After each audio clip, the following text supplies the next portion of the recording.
అందరికీ నమస్తే అండి. Welcome to my channel. ఈరోజు వారాహి అమ్మవారి గుప్త నవరాత్రుల గురించి తెలుసుకుందామండి. గుప్త నవరాత్రులు అనేవి వారాహి అమ్మవి గుప్తంగా చేసుకోవాలండి. మనం పూజ చేసి పీఠం వేసి అమ్మవారిని ఆరాధించేది 9 రోజులు కూడా ఎటువంటి మన ఇంటి చుట్టుపక్కల ఉన్న వారికి కూడా తెలియకూడదండి. ఇది నేను లాస్ట్ ఇయర్ చేసుకున్న పూజా విధానాలండి.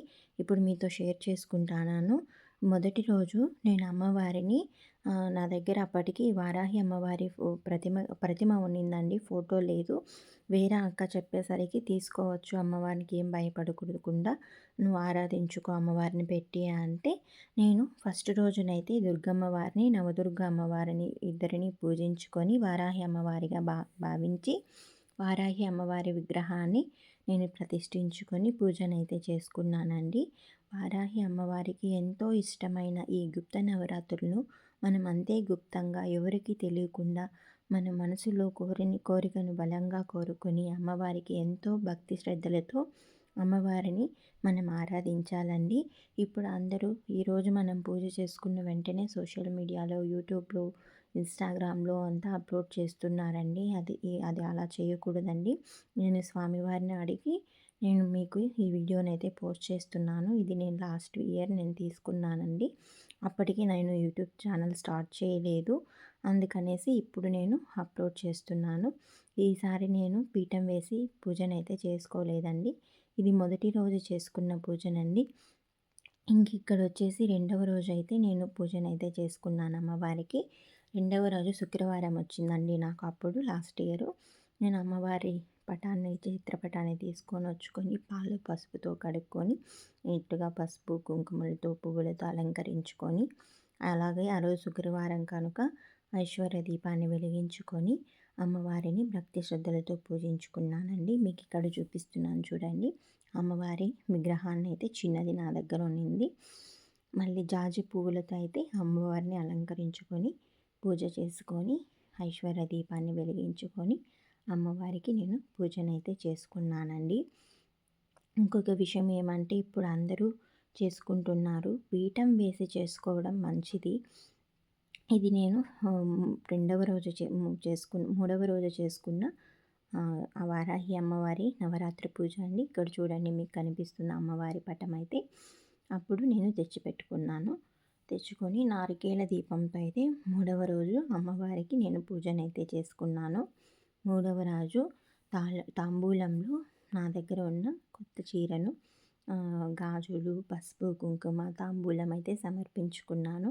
నైవేద్యం కింద ప్రతిరోజు అమ్మవారికి ఎర్ర దానిమ్మ గింజలు, పానకం అయితే కంపల్సరిగా పెట్టాలి. అమ్మవారి నియమాలలో, అమ్మవారి నైవేద్యాలలో ఇవి ఎటువంటి లోటు లేకుండా ఇవి అయితే ఖచ్చితంగా అమ్మవారికి నివేదన చేయాలండి. అలా చేయడం వల్ల చాలా మంచి అయితే జరుగుతుంది. అమ్మవారికి ఇష్టమైన ప్రీతికరమైన నైవేద్యాలు అవి చిలగడ దుంపలు అంటే భూమిలో నుండి పండించిన దుంపలు ఏవైనా అమ్మవారికి చాలా ఇష్టం అండి. అమ్మను నిశిరాత్రి దేవి అని కూడా అంటారండి. ఎందుకంటే రాత్రి సమయంలో అమ్మవారు ఎక్కువ సంచరిస్తుంటారు. అప్పుడే అమ్మవారికి రాత్రి సమయంలోనే 6 గంటలు దాటిన తర్వాత మనము అమ్మవారికి పూజనైతే చేయాలండి. వారాహి నవరాత్రులు ఎవరు చేసుకున్నా రాత్రి సమయంలోనే అమ్మవారిని ఆరాధించాలి. మనము దీపారాధన అవి చేసుకోవాలి. నైవేద్యాలు అవి సమర్పించి అమ్మవారిని భక్తి శ్రద్ధలతో మనము వేడుకోవాలి. మన బాధలను, కష్టాలను చెప్పుకోవాలి. అప్పుడైతే ఆ దేవి అనుగ్రహం మనకు వస్తుందండి. ఇది ఇంకా 4వ రోజు నేను చేసుకున్న పూజా విధానం అండి. చూడండి, అమ్మవారికి నిమ్మకాయల మాలను, అలాగే స్వర్ణ దీపాన్ని, చెనక్కాయలు ఉన్నాయి కదా, నైవేద్యంగా చెనక్కాయలను నేనైతే అమ్మవారికి సమర్పించాను. స్వర్ణ దీపం అంటే బెల్లంతో మనం దీపారాధన చేయాలి. అమ్మవారికి ఉగ్రరూప రూపిణి కాబట్టి అమ్మవారిని మనం శాంతింప చేయాలని బెల్లంతోనైతే దీపారాధన చేస్తారండి. అలాగే నిమ్మకాయ మాలను ఎందుకు ఇస్తారంటే, అమ్మవారికి శాంతి స్వరూపిణి కాదండి, ఉగ్ర రూపంలో ఉంటారు. అమ్మవారిని శాంతింప చేయడానికి మాత్రమే అలాంటి నిమ్మకాయ మాలను కట్టి అమ్మవారికి సమర్పించాలండి. అలా చేస్తే అమ్మవారు శాంతిస్తారు అనే భావనతోనైతే చేస్తారండి. ఈ విధంగా అమ్మవారిని ప్రతిరోజు మనము పీఠం వేసి పెట్టుకున్నాక పటమనమైనా కదపకూడదండి. లేదా విగ్రహాన్నైనా కదపకూడదు. ఏదో ఒకటి మనము 9 రోజులు పీఠం వేసి పూజ చేసుకునే వాళ్ళు పటాన్ని అయినా విగ్రహాన్నైనా కదపకుండా మనం దీపారాధన పూజనైతే చేసుకోవాలి. అలాగే నియమాలైతే చాలా ఉన్నాయండి. చాలా భక్తి శ్రద్ధలతో అమ్మవారిని పూజించాల్సి ఉంటుంది. ఎలా అంటే మార్నింగ్ స్నానం చేయాలి. అలాగే సాయంత్రం వేళ మనం పూజించేటప్పుడు అమ్మవారిని స్నానం చేసి పూజించాలి. తలస్నానమే చేయాలి. కటిక నేల మీద మనం పడుకోవాలి. వెల్లి ఉల్లిల్లి మనమైతే తినకూడదు. ఇది 5వ రోజండి. కందదీపము పంచమి రోజు వెలిగించుకుంటాము. కందదీపంతో అమ్మవారికి దీపారాధన చేయడం వల్ల చాలా విశేషమైన ఫలితాలైతే కలుగుతాయండి. అమ్మవారికి అలాగే పసుపు కొమ్ముల మాలను కూడా సమర్పించవచ్చండి. ఇక్కడ చూపిస్తున్నాను చూడండి ఈ ఫోటోలో. ఇక్కడ ఈ వీడియోలో మీకు తెలుస్తుంది. 16 దీపాలనైతే వెలిగించుకుంటామండి. ఎందుకంటే 16 రోజులు మనం 16 దీపాలను 16 వారాలు లెక్క పూజ చేస్తారండి అమ్మవారికి. 16 శుక్రవారాల వారాహిదేవి పూజ అనేది ఉంటుంది. ఆ పూజ చేయలేని వాళ్ళు మనము పంచమి రోజు 16 దీపాలు వెలిగించుకుంటే ఆ 16 వారాలు పూజ చేసిన ఫలితం అయితే మనకు కలుగుతుంది. కందదీపం వెలిగించుకున్న రోజు కానీ గుప్త నవరాత్రుల్లో ఏ రోజైనా కానీ ఈ 16 దీపాలను అయితే వెలిగించుకోవడానికి ప్రయత్నించండి. చాలా మంచి జరుగుతుంది. మనకున్నంతలో భక్తి శ్రద్ధలతో అమ్మవారిని ఆరాధించడం చాలా ముఖ్యమండి. ఎర్రటి దానిమ్మ గింజలని పానకాన్ని నైవేద్యంగా తప్పనిసరిగా పెట్టండి. అంతకు మించి అమ్మవారి మన నుండి ఏమీ ఆశించరు. భక్తి శ్రద్ధలతో మనం దీపారాధన అయితే చేసుకొని అమ్మవారిని పూజించడం చాలా మంచిదండి. ఇంకా నియమాలవైతే చెప్పాను కదండి. అదేవిధంగా మనము ఎర్రటి వస్త్రాలను ధరించి చెప్పులు వేసుకోకుండా ఆ 9 రోజులు తల దువ్వకుండా ఉండే నియమాలను కఠినంగా కూడా మనం చేసుకోవచ్చు. అలా చేయలేని వాళ్ళు వాళ్ళకు నచ్చిన విధంగా చేసుకోవచ్చు. ఇంకా ఇక్కడ 6వ రోజు పంచగవ్య దీపాన్ని అయితే వెలిగించుకుంటామండి. 2 కానీ 3 1 కానీ పంచగవ్య దీపాన్ని వెలిగించుకుంటాం. ఎందుకంటే ఇది ఎక్కువ ప్రకాశవంతంగా వెలుగుతుంది కాబట్టి కొంచెం దూరంగా అమ్మవారి పీఠానికి కానీ మన పూజా సామాగ్రికి కానీ కొంచెం దూరంగా పంచగవ్య దీపారాధన అయితే చేసుకోవాలండి. అఖండంగా ప్రకాశించడంగా వెలుగుతుంది కదా. అక్కడ ఏదైనా మన ఉండి చిన్న డిస్టర్బెన్స్ జరిగినా మనకు చాలా బాధ అవుతుంది. అందుకనేసి పంచగవ్య దీపాన్ని ఎప్పుడు కూడా దూరంగా మన పూజా వస్తువులకి కొంచెం దూరంగా మనం వెలిగించుకుంటే చాలా మంచిదండి. ఒక హోమం చేసిన ఫలితాన్ని అయితే మనం పొందవచ్చు. అమ్మవారికి కూడా ఈ దీపాలన్నిట్లో పంచగవ్య దీపం చాలా ఇష్టమండి. ఇక్కడ చూడండి నేను మీకు క్లియర్గా చూపిస్తున్నాను. అమ్మవారికి పసుపు కొమ్ముల మాలను వేశాను.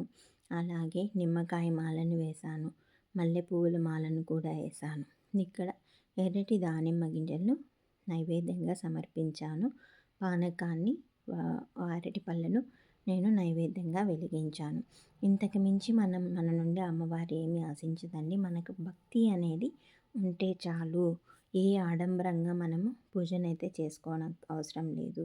అమ్మవారికి పెట్టే నైవేద్యాలు పూజా సామాగ్రిని సమకూర్చుకొని నిదానంగా ప్రశాంతంగా ఎవరికి చెప్పుకోకుండా మన మనసులో కోరికలు మనమే పెట్టుకొని అమ్మవారికి పూజ సాచే సమయంలో అమ్మవారికి మొక్కుకొని తల్లి క్షమించు ఇలా చేస్తున్నాను అని మనకున్నంతలో తాంబూలం సమర్పించడం, చీర నది సమర్పించడం అమ్మవారికి చేస్తే చాలండి. అంతకు మించి మనల్ని అమ్మవారు ఏమీ కోరుకోరు. మనం చేసే అంతది మనం చేస్తే భక్తి శ్రద్ధలతో ఆ అమ్మవారే మనకు దారినైతే చూపిస్తుందండి. నేను ఈసారి చేయలేకపోయినందుకు చాలా బాధగా ఉంది. కానీ నిత్య పూజనైతే చేసుకుంటున్నాను. అవే నేను అప్లోడ్ చేస్తున్నాను. నిత్య పూజ అనేది చాలా సులభం. అమ్మవారిని ఎవరైనా పూజ చేసుకోవచ్చు. ఎటువంటి భయం లేకుండా అమ్మవారిని భక్తి శ్రద్ధలతో మనం పూజ చేసుకుంటే చాలండి. కానీ గుప్తంగా చేసుకోవడానికి ప్రయత్నించండి. మీ పూజా విధానం అంతా పూర్తయ్యాక నవరాత్రులు 9 రోజులు అయిపోయాక అమ్మవారిని చూపించండి. ఇదే నేను అందరికీ చెప్పేది. ఇప్పుడు నేను చూస్తున్నానండి ఈ సోషల్ మీడియాలో, యూట్యూబ్‌లో వెంటనే పూజ చేసేయడం, అమ్మవారిని చూపించడం. అలా చేస్తే మీకు మీరింత పూజ చేసి ఫలితం దక్కకపోతే ఎంత బాధ అవుతుందండి. అప్పుడు మనం దేవుడి మీద కూడా మనం ఏమి అనలేం కదా! అందుకనే దయచేసి చెప్తున్నాను, గుప్తంగా చేసుకోవడానికి ప్రయత్నించండి. నేను ఈ అమ్మవారి పూజను 4, 5 సంవత్సరాల నుండి చేస్తున్నాను. గుప్తంగానే చేసుకున్నాను.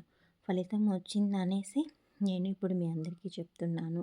ఈసారి నేను పీఠం వేసి పూజ చేసుకోలేదు కనుక ఇలా మీకు లాస్ట్ ఇయర్ చేసిన అమ్మవారి పూజను మీకు వీడియో రూపంలో పెడుతున్నాను. ఎందుకంటే తెలియని వాళ్ళు తెలుసుకుంటారు, ఏ విధంగా ఆచరించాలనుకుంటారనే ఉద్దేశంతో.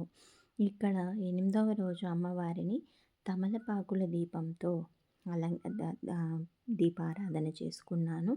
అదేవిధంగా తమలపాకులు మాలను కట్టి అమ్మవారి ఫోటోనికి వేశానండి. మీరు అనుకోవచ్చు అక్కడ దుర్గమ్మ వారు కనిపించలేదని. ఎప్పుడైతే 2వ రోజు అమ్మవారిని తెచ్చి పెట్టుకున్నానో ఆ దుర్గమ్మ వారి చిత్రపటాన్ని నేను కదపలేదండి. ఇక్కడే ముగ్గురు అమ్మవారిని పెట్టి పూజనైతే చేసుకున్నాను. ఇటు నవదుర్గ అమ్మవారు, అటు దుర్గమ్మవారు, ఇటు వారాహి అమ్మవారు. ఈ ముగ్గురికి అయితే నేను పూజనైతే చేసుకున్నాను 9 రోజులు.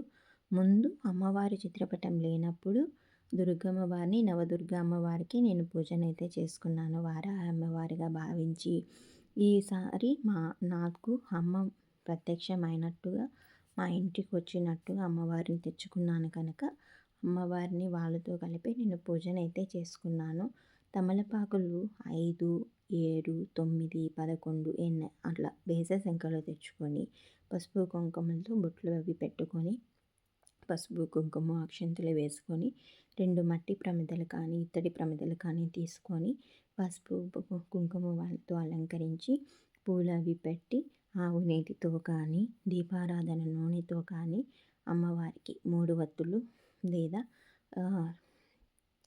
5 వత్తులు వేసి దీపారాధన అయితే చేసుకోండి. చాలా మంచి శుభ ఫలితాలు అయితే ఇస్తుంది. మామూలుగా కూడా మనం శుక్రవారం రోజుల్లో తమలపాకుతో దీపారాధన చేసుకోవడం విశేషమైన ఫలితాలను అయితే వస్తుందండి. అలాగే ఈ 9 రోజులు వారాహి అమ్మవారి నవరాత్రుల్లో ఈ తమలపాకు దీపము చాలా విశేషమైనది, అమ్మవారికి ఎంతో ఇష్టమైనది. ఈ ప్రీతికరమైన దీపారాధన అయితే మనం చేసుకోవాలి. అలాగే మీకు దీపారాధన కోసం కూడా ఇంకొక వీడియోలో నేను మీకు పోస్ట్ చేస్తాను. ఎలా పెట్టాలి, ఎలా చేయాలి అనేసి. దీపారాధన విషయంలో ఎటువంటి తప్పులు చేయకండి. కింద ఇత్తడి ప్లేటు కానీ, లేదు తమలపాకు కానీ, లేదు మీ దగ్గర స్టీల్ ప్లేట్ను మాత్రం ఉపయోగించకుండా దీపారాధన అయితే అమ్మవారికి చేయండి. దీపారాధన విషయంలో పొరపాటు చేస్తే అది మనకు అమ్మవారి అనుగ్రహాన్ని అయితే మనము పొందలేము. మీరు దయచేసి అమ్మవారిని ప్రశాంతంగా, భక్తితో, శ్రద్ధగా రాత్రి సమయంలో మీరు శుచిగా ఉండి మీరు అమ్మవారిని అయితే ఆరాధించండి. పీఠం వేసి చేసుకునే వాళ్ళు మాత్రం చాలా నిష్టతో, నియమాలతో అమ్మవారికి పూజనైతే చేసుకోవాలండి. ఇది అందరికీ మీకు ఎన్ని వీడియోస్లో, ఎవరి వీడియోస్లో చూసినా పదే పదే చెప్తారు. పీఠం వేశారంటే చాలా కఠినమైన నియమాలు ఉన్నాయి. పీఠం లేకుండా నిత్య దీపారాధన అయితే అది కొంచెం నియమాలతోనైతే చేసుకుంటే సరిపోతుంది. పీఠం వేసుకుంటే మాత్రం చాలా చాలా నియమాలు ఉన్నాయి. చాలా కఠిన నియమాలను అయితే మనం ఆచరించాలి. నెంబర్ 1 కటిక నేల మీద పడుకోవాలి, బ్రహ్మచర్యం పాటించాలి, నాన్ వెజ్ అవి తినకూడదు. మళ్ళీ బయట చెప్పులు వేసుకొని తిరగకూడదు. ఎర్రటి వస్త్రాలనే మనం ధరించాలండి. ఇది పిండి దీపారాధన అండి. లాస్ట్ రోజు 9వ రోజు అమ్మవారిని శాంతింపచేయాలని పిండి దీపారాధనతో మనం పిండి దీపాలను అయితే పెట్టుకొని అమ్మవారికి పూజనైతే 9 రోజులు సంపూర్ణంగా ఎటువంటి లోపాలు లేకుండా అమ్మవారిని భక్తి శ్రద్ధలతో కొలుచుకొని, అమ్మ తప్పు చేసింటే క్షమించు, నేను ఏదైనా మిస్టేక్ చేస్తుంటే నన్ను క్షమించి నా పూజను స్వీకరించి నాకు ఫలితాన్ని ఇవ్వమ్మా అని అమ్మవారి లాస్ట్ రోజు అమ్మవారికి మోకాళ్ళ మీద మోకరిల్లి నమస్కరించి ప్రార్థన చేసుకొని అమ్మవారికి ఉద్యాపన అది అనేసి చెప్పేసి తాంబూలాన్నది మనం తాంబూలంలో చీరనైనా పెట్టుకోవచ్చు, లేదా రవిక ముక్కనైనా పెట్టుకోవచ్చు. ఆ రోజు అమ్మవారికి మహా నైవేద్యాన్ని సమర్పించి అమ్మవారిని సంతోషంగా సాగనింపి, అమ్మ నా కోరిక తీరితే వచ్చే సంవత్సరం మళ్ళీ చేసుకుంటాను తల్లి అని అమ్మవారికి నమస్కరించి